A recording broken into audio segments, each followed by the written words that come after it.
Tell us about your journey from your first showing that you were talking about, your first gallery art show, and then how your journey progressed from there.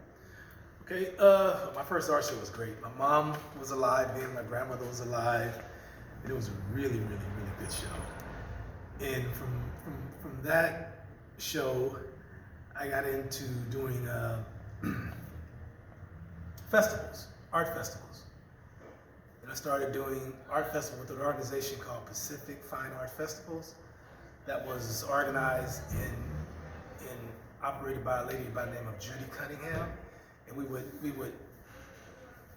first you would get juried into the show. You send back then, you send slides of your work, send slides in your bio, and then they would jury you in.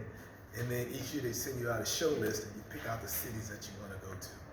It would be San Carlos, Walnut Creek, Menlo Park, Los Altos, San Francisco, Montclair Village. So you pick the cities that you wanted to go to, and you just go. It'd be 3-day shows. And then from that group, I joined another group called the West Coast Artists, and that was organized and run by a lady by the name of Rhonda Mills. And we would do shows in Southern California. I used to do Woodland Hills, Burbank, Channel Islands, Palm Springs, what else? LA. And then after that, I joined a group called the San Francisco Society of Fine Art, and that was organized by a lady by the name of Karen Diesler. And we would show in different areas around San Francisco. That was probably one of my favorite groups to be with. And it was about maybe 40 artists that were in the group, and 3 of us were African American. Out of? Out of about 40. Out of 40. And we would show in Union Square, Washington Square. Was your art noticeably different from the art of the other 37 people? Yeah. I was doing figurative works then, black figures. So when... What it allowed me to do, being in San Francisco, at that time, San Francisco was one of the top destinations in the world. So we would get tourists from all over the world would come there. So I got a chance to sell my work to people from China, Europe, Asia, all different places. That's how I got my work on an international level, by just being in San Francisco in the tourist market. So I'm curious, I'll interrupt your narration of your journey for a little bit. You said you grew up in Oakland, Yes. which I understand was and still maybe is slightly mostly African American in the 60s and 70s, yes? So why do you think there weren't that many artists who were African American? Because I don't believe that there weren't actually artists who were African American. Was there a lot of different reasons. You know, information, knowledge, opportunities, maybe? Maybe opportunities, yeah. But it's a lot. I mean, it was a lot. You know, I was doing about 40 shows a year in my prime. I was doing about 40 art shows every year. That's almost a show every weekend. I was in a different city. And I did that for over 20 years. In a different city in the U.S.? Yeah. So that's a lot.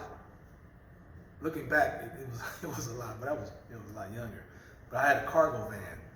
So I put my works in my cargo van, and I would just travel from city to city doing art shows. Interesting. So So to answer your question,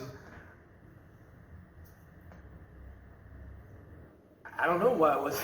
Well, I never thought. You know, when I was there, it was 3 of us in the group, and I knew a lot of artists, and I would tell artists about the groups.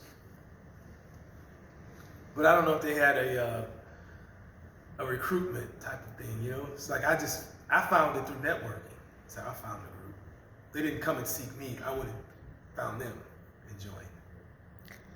Was there some point in your life as an artist where you sought out other African American artists, or when did that happen? That happened around 2001. I actually organized an art show right here in Jackson Square, where all the artists I had met and done shows with, I contacted all of them, and they all came and did a group show with me for 2 days. I did 2001 and 2002.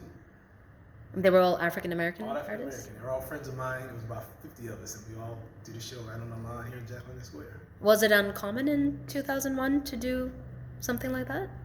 Yeah, yeah. Here in this area or yeah. in the U.S. in general? Here on the West Coast, at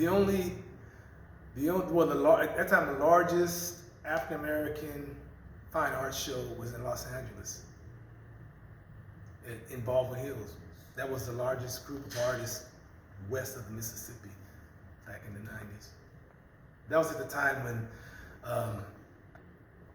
the Bill Cosby Show was popular, and he had the works of many artists that were on his walls. He had Barnett Honeywood, Annie Lee, another artist, Wilson, and people would see the work on that sitcom, so it kind of started this whole black collection of black art back then. And remind us again, that was in the early 1990s, right? Yeah, That the Cosby Show started? 1990. But there were African American shows before the Cosby Show, but I guess they weren't really showing affluent African Americans or middle class African Americans. Right. Before. They didn't emphasize collecting art, whereas there were episodes of Cosby where they were talking about artists, and they did an art auction on one episode. It's funny you mentioned that. Go back to the sitcom Good Times. Ernie Barnes was the artist that were creating for the work. Can you give the year that happened? 70s, in the mid 70s. Yeah. Ernie Barnes was the artist that was creating the work for the sitcom Good Times. But wasn't featured in the way that the Cosby Show was featuring the black artists. No. He just died a few years back, and they just sold one of his pieces on Christie's auction for like $15 million. Yeah, and he was one of the guest artists at the show in L.A. back in 1996.